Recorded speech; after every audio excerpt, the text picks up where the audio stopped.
عظیم کتاب ریاض الصالحین کی یہ ہماری تیسری نشست ہے، جس میں انشاءاللہ تبارک و تعالی توبہ کے بیان کا ہم آغاز کرنے جا رہے ہیں۔ علامہ امام نووی رحمۃ اللہ علیہ نے دوسرا باب توبہ کا قائم کیا۔ سب سے پہلا جو بیان آپ نے ذکر فرمایا وہ اخلاص اور نیت پر مشتمل تھا، جس کو آپ نے سابقہ درس میں سماعت فرمایا۔ اب یہ درس توبہ کے بارے میں ہے۔ آپ فرماتے ہیں باب التوبتی، توبہ کا بیان۔ قال العلماء التوبۃ واجبۃ من کل ذنب فإن كانت المعصیۃ بین العبد وبین اللہ تعالی لا تتعلق بحق آدمی فلها ثلاثۃ شروط۔ علماء کرام نے کہا ہے کہ توبہ ہر گناہ سے واجب ہے۔ آدمی جتنے گناہ کرتا ہے، چاہے وہ گناہ صغیرہ ہو یا گناہ کبیرہ ہو، ہر گناہ سے توبہ کرنا آدمی کے اوپر واجب ہے۔ فإن كانت المعصية بين العبد وبين الله تعالى لا تتعلق بحق آدمی فلها ثلاثة شروط۔ اگر گناہ کا تعلق اللہ تعالی سے ہو، کسی آدمی کا حق اس سے متعلق نہ ہو، بلکہ گناہ کا تعلق صرف اللہ تعالیٰ سے ہو اور کسی آدمی کا حق اس سے متعلق نہ رہے، تو ایسے گناہ سے توبہ کی قبولیت کے لیے تین شرطیں ہیں۔ فلہا ثلاثۃ شروط، یعنی گناہ کا تعلق صرف اللہ تعالیٰ سے ہے، کسی آدمی کا حق اس میں تلف نہیں ہوا ہے، کسی آدمی کے حق سے گناہ کا کوئی تعلق نہیں ہے، تو ایسی صورت میں توبہ کے مقبول ہونے کے لیے، توبہ کی قبولیت کے لیے تین شرطیں ہیں۔ فرماتے ہیں احدھا، پہلی شرط ان یقلع عن المعصیۃ، کہ اس گناہ کو چھوڑ دے۔ اقلع یقلع، اقلاع کے معنی عربی زبان میں چھوڑنے کے آتے ہیں۔ ان یقلع عن المعصیۃ، بالکلیہ طور پہ وہ اس گناہ سے باز آ جائے، اس گناہ کو چھوڑ دے۔ والثانی ان یندم علی فعلھا، اور دوسری شرط یہ ہے کہ اپنے گناہ پر، اس گناہ کے کام پر ندامت، پشیمانی، شرمندگی کا اظہار کرے۔ والثالث، اور تیسری شرط ہے ان یعزم الا یعود الیہا، اس بات کا پختہ ارادہ کرے کہ آئندہ کبھی گناہ نہیں کرے گا۔ تو علماء کرام نے سب سے پہلے یہ بات بیان فرمائی کہ ہر گناہ سے توبہ کرنا واجب ہے، اور اگر گناہ اور معصیت بین العبد و بین اللہ، یعنی اللہ تعالیٰ اور بندے کے درمیان ہو، کسی بندے کا حق اس سے وابستہ نہ ہو، تو ایسی صورت میں اس گناہ سے توبہ کے لیے تین شرطیں ہیں۔ توبہ تین شرطوں کی صورت میں ہی توبہ مقبول ہوتی ہے۔ پہلی شرط یہ ہے کہ معصیت سے آدمی باز آ جائے، گناہ کو چھوڑ دے۔ دوسری شرط یہ ہے کہ اپنے گناہ کے کام پر شرمندہ اور پشیمان ہو۔ تیسری شرط یہ ہے کہ دوبارہ اس گناہ کی طرف نہ لوٹنے کا عزم مصمم، یعنی پختہ ارادہ کر لے۔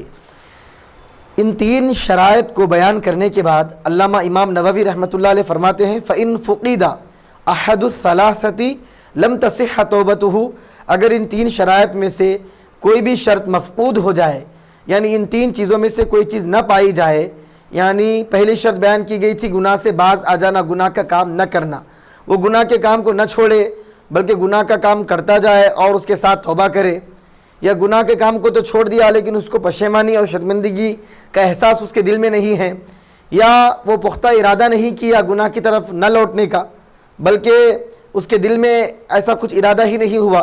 یہ جو تین شرائط بیان کیے گئے ہیں توبہ کی مقبولیت کے لیے، اگر ان تین شرائط میں سے کوئی بھی شرط ادا نہ کی جائے، اگر کوئی بھی شرط مفقود ہو، موجود نہ ہو، لم تصح توبتہ، تو ایسی صورت میں اس کی توبہ درست نہیں ہوتی ہے، درجہ قبولیت کو نہیں پہنچ سکتی۔